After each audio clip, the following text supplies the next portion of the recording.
YouTube, acoustic corner. Well, although it's not a corner. This is an electroacoustic, so I don't have to sit down and move cameras and stuff.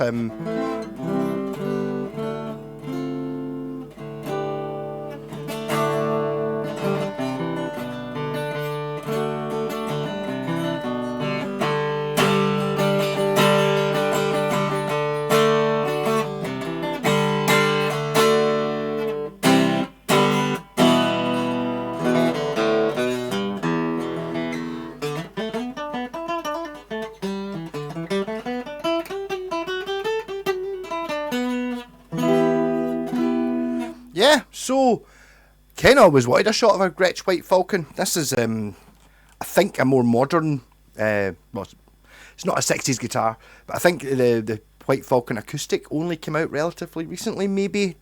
Don't know much about Gretsch's, but I mean, I was like, this belongs to the King of Sabbath. I think he's actually got it for sale just now.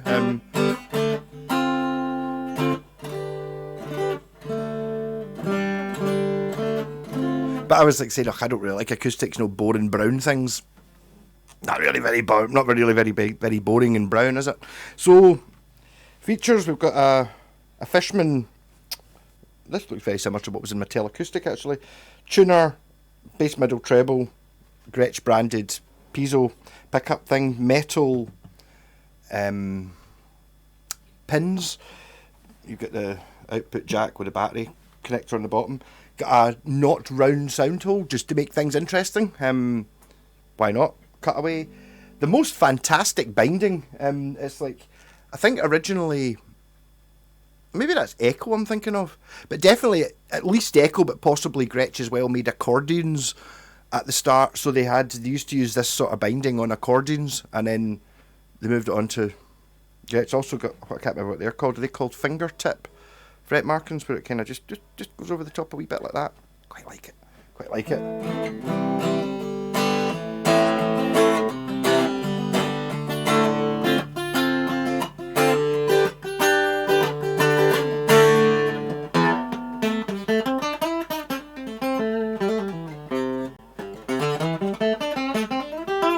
So this has got the wrong strings on it. This is Andy bought them. Gave me the pack with it. They're better than what was on it. What was on it was minging. These are Philixers, Chilixers, from Temu. You buy all Elixir strings. They're not. Number one, they're not Elixir strings, obviously, because you can tell Elixir strings because they've got rubber on them. So they're not them. They're also, I don't think, acoustic strings. I think they're electric strings because they're not gold or silver. But actually, they don't seem that bad, and it's better than what was on it.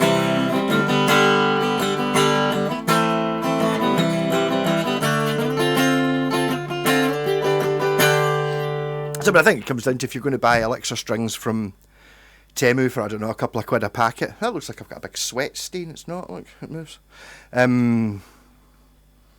They are actually strings and they do work. So, I mean, for a couple of quid, yeah, fair enough. So we've got unbranded tuners made in Indonesia. I don't know if you can be able to see, but the Gretsch logo on the headstock's phenomenal. It's like, almost it's like it's a couple of millimeters below the surface. Do you know what I mean? So it's like that glittery stuff is sprayed on the back of a piece of Perspex and then put in. I don't know, you're not really going to get the depth of it, but it really is quite deep. There's a binding there. You see it all. It's that large flake sparkle Glastonbury glass-drawn speedboats. Used to have that sort of stuff on it, and probably old 50s cars.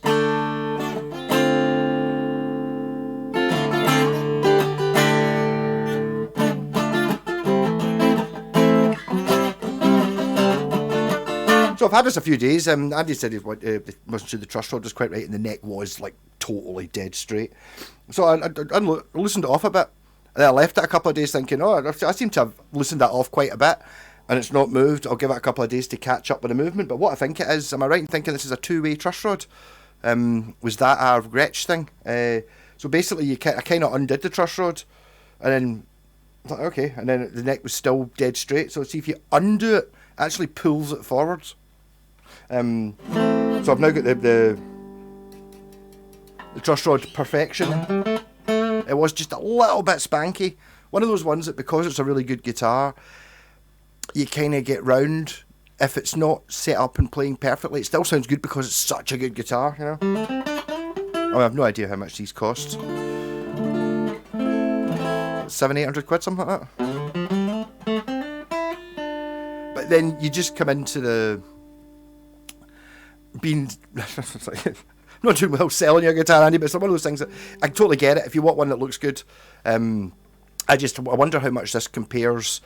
What equivalent you would get if you just got a boring brown acoustic guitar? Would you get a better guitar that didn't have the fancy stuff? Although, to be honest, it's probably, in the grand scheme of things, it probably only costs an extra 50 quid to have all the fancy stuff on it, really, doesn't it? So, and look at it, like a something special acoustic. A number of times you could have it. I've got a few really lovely acoustics, and it's like, yeah, it just looks the same as the cheap one. Well, not really. You know, you can tell looking at it, even if you don't know anything about guitars. You know, if I got my dad to, like, which one of those is the more expensive one, he's going to be able to pick the most expensive one, even though he's never played a guitar before in his life, just because you can tell by looking at them.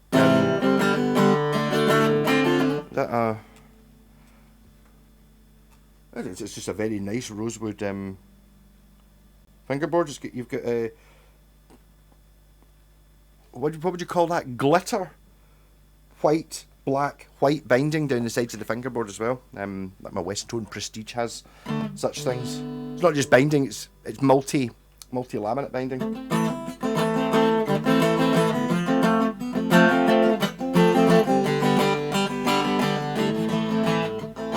That's not plugged into the thingy. If I go into that, can I put it in a backing track?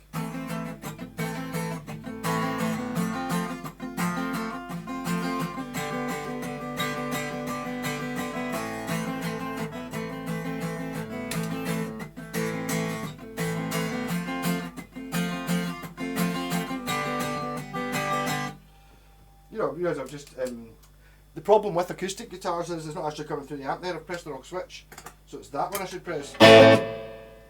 That's a bit louder than it was, wasn't it?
Yeah, I'd love to have much better strings on this. Kind of noticed a little what some of the problems with some of the cheaper strings is. All the strings aren't the same volume. That's not the guitar, it's the string, you can feel it, it's just... I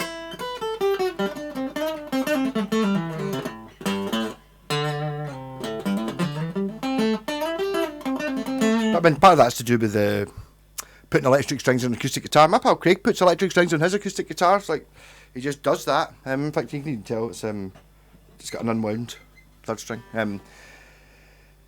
It's a different, you can play...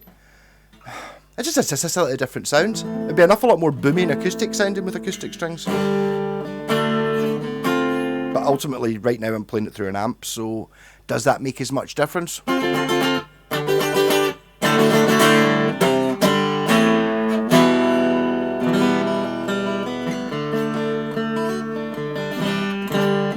mean, it's a lovely guitar. And it does come down to, yes, I have seen these before and I would pay the extra money to get the white one with the fancy bits on it. I don't know how much extra it costs. I'm looking at it as like just painting it white compared to, I mean, I know that you'd get there's definitely Guild ones that have, not Guild, Gretsch, that do got the similar sort of thing but without the bling on it, and I like the bling. Headstock's amazing as well, and it's pure massive and it's got the wings on it and stuff. One day I'll get a shot of a white falcon. I do quite fancy like a white falcony type thing, like not this is a white falcon acoustic, but I mean like the electric-y one with the Bigsby and all the switches, and it's this size and this colour, like a big sideboard basically with strings on it.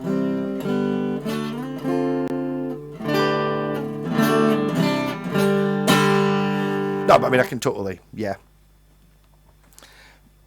But I was looking for an acoustic. Do you get a brown one, or do you get a cool one? And it's like, it is cool.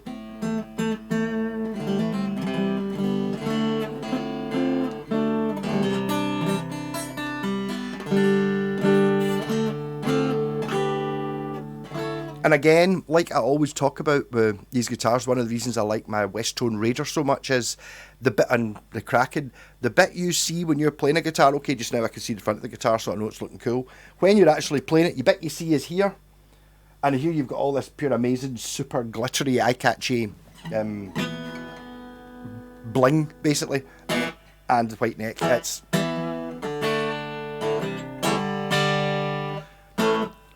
love it.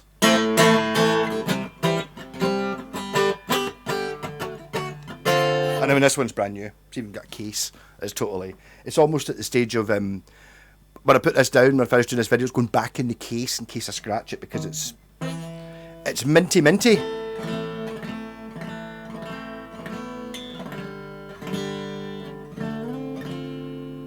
Beautiful.